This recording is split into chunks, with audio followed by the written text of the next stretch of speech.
पश्चिम बंगालमध्ये कांचनगंगा एक्सप्रेसची मालगाडीला धडक, आतापर्यंत 3 जणांचा मृत्यू तर मृतांच्या संख्येत वाढ होण्याची शक्यता. पंकजा मुंडेंच्या कार्यकर्त्यांचं आत्महत्येचं सत्र थांबेना. एका कार्यकर्त्याच्या कुटुंबियांच्या सांत्वनावरून घरी परतत असताना आष्टीतल्या कार्यकर्त्याची आत्महत्या. मनसे अध्यक्ष राज ठाकरे 2 दिवस नाशिक दौऱ्यावर. 19 आणि 20 जूनला राज ठाकरे सहकुटुंब नाशिकात येणार. कोर कमिटीची बैठक घेणार.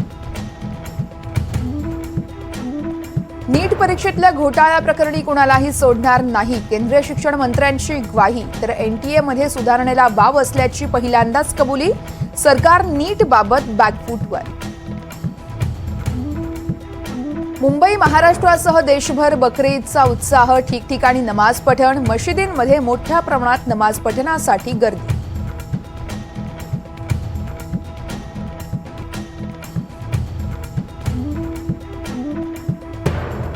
MHT CET परीक्षेत 37 विद्यार्थ्यांना 100 पैकी 100 मार्क्स. मुंबईतल्या 9 विद्यार्थ्यांचा समावेश. तर पैकीच्या पैकी मार्क मिळवणाऱ्यांमध्ये मुलांची संख्या अधिक.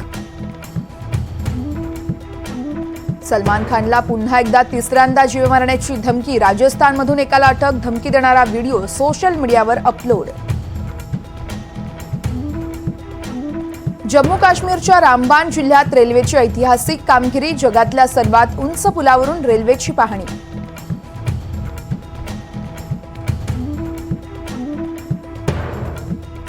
केंद्रात मंत्रिपद मलाच मिळणार. प्रफुल्ल पटेल यांचं गोंदियात वक्तव्य. राष्ट्रवादीत मंत्रिपदावरून रस्सीखेच असल्याची चर्चा. सुनेत्रा पवार यांच्या एंट्रीनं मोठा ट्विस्ट. नाराजीच्या चर्चेच्या पार्श्वभूमीवर छगन भुजबळ सक्रिय. समता परिषदेची आज महत्त्वाची बैठक. तर अजेंड्याकडे विशेष लक्ष. रशिया युक्रेन शांती परिषदेला पुन्हा धक्का. स्वित्झर्लंडमधल्या बैठकीतून भारतासह डझनभर देश बाहेर. रशिया देखील गैरहजर.